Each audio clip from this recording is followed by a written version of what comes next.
fears of the weather getting in the way of the fights it didn't mean anything.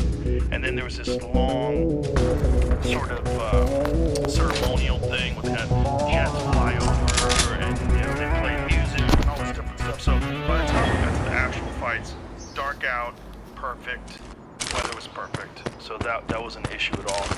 And it was just the magnitude of the event. People saw it on television and it looked insane. But the magnitude of the event being there live. So there's the event that's taking place on the lawn of the White House. That has 4,000 plus people. The main event. Yes. Yeah. So the actual UFC. So there's a bunch of military guys that are standing up in the back. Plus that are seated. All these people are seated. But then behind that, not that far, like 100 yards, 200 yards, whatever it is. I guess it's more than that. Maybe 300 yards. There's the ellipse. The ellipse has 85,000 people who got in for free. Yes, it's like in the whole White House coasphere, whatever it is. Wow. Yes, this area, there's a giant screen set up. And they have, huge speakers and sound. And so 5,000 people watching live on the screens. And they can see the light of this quad dome in the distance. They can see the White House in the distance where the fights are taking place. They're watching massive screens with commentary. And it was insane. You could hear them roar. So you hear the crowd from here. Then you hear 85,000 people in fucking insane. It was insane. Just the magnitude of it was insane. Unlike anything else. Beyond. I mean, I'm a hyper-positive individual, and I'm always like, this is the greatest, this is awesome. Like, that was the wildest experience that I've ever had in my 20 years. There's nothing of all time. And it was the only night in the history of the sport where every single fight ended by knockout. They all. Every single one. 7 fights. 7 fights. Every one of them ended by knockout. Wow. Unprecedented. It was like perfect. Anybody that has never watched the UFC before should see it that way. Grenade out! Experience for the fans. They got to be there in the ellipse. I saw videos that they were having everyone's there for free. You don't have to pay for the tickets. There's 85,000 people out there. They're all screaming, cheering, and the drinks are flowing, and it was wild. I mean, just absolutely wild. What a 200. Yeah. Wow. And it's a sport that was like they were just what 15, 20 years ago or something. 20. I started working in UFC in 1997, and back then, I had to direct 3 kills just left. because that was the only way to watch the UFC. That's why I didn't have cable.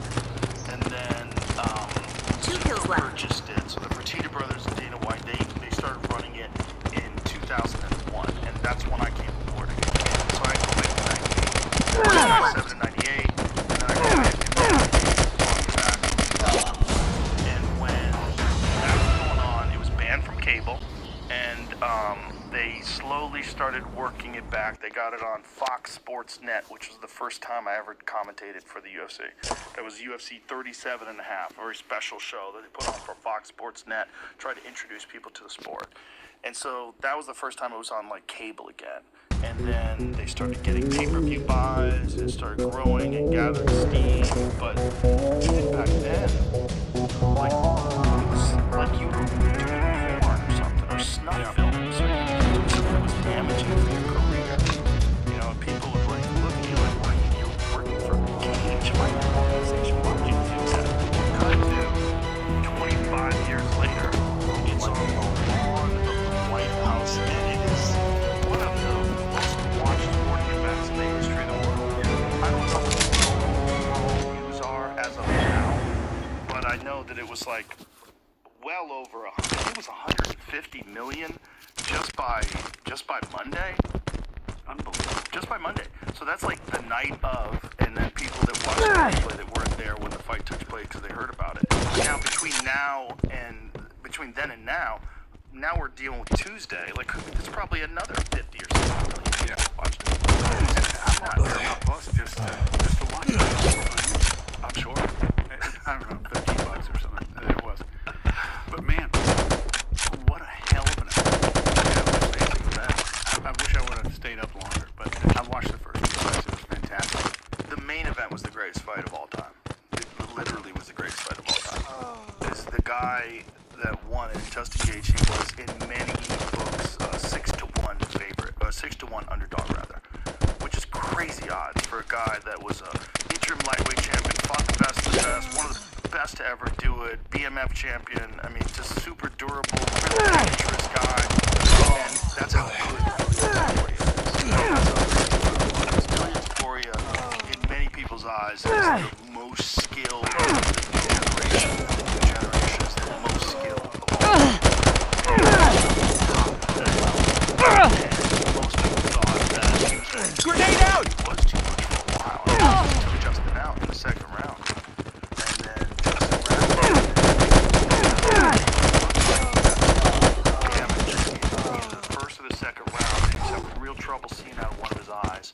And then Justin started landing bombs in the third round. Ilia had slowed down quite a bit. It looked like he had tried to finish Justin in the second. And sometimes when you try to finish a guy, you just hit the gas too much and you can't recover. And Justin recovered.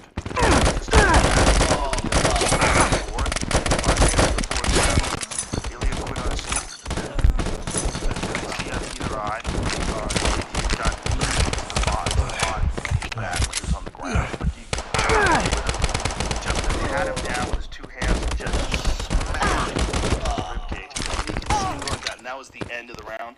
And then he had to retire on his stool. But it made like his eyes shut.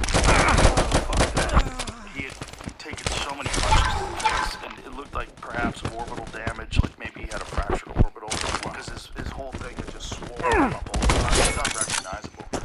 And you know, the guy hung in there as long as he could. When you can't see, you can't see. And when you're that bad, sometimes it's hard to stop. He's a very smart guy. 3 kills I left. realize, like, there's 2 kills left. and myself right now, I can't see. This guy's smashing me. Let's call it a day. This is what it is. Let's preserve my body and my brain and rebuild 1 kill left. another day of justice. It's like one of the most epic things I've ever seen in my life.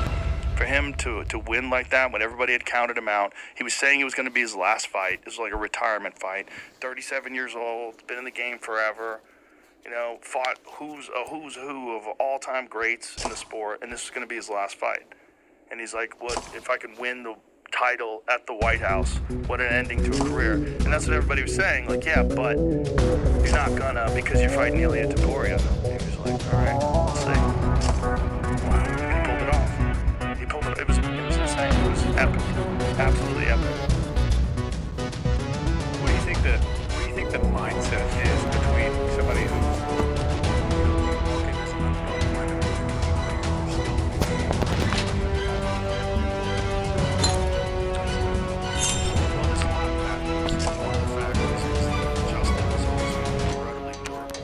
I mean, it might just be genetic. Even joking about it, like science. Look at this hard-ass skin I have. He very rarely gets cut at all, and his hard-ass bones and hard-ass skin. He was joking around like science needs to study this. And it's true though. He really is insanely durable. He's been rocked and hurt before. He's been stopped in fights before. He was knocked out last second in the last round by Max Holloway, the event title, which was an insane fight. But he's not going to fight. And he's also been the deep trenches, these 5-round, chaotic, insane battles. And oddly, he thrives in those kind of battles. He's a guy. He's described as the most violent man in the most violent sport. That's some people they just want so bad on both sides, for sure. You know, the right different things. Like, okay, settle down. Everybody settle down. We should all be together. And, I mean, one of the things that I wanted to do when we went to the White House and tried to push through psychedelics is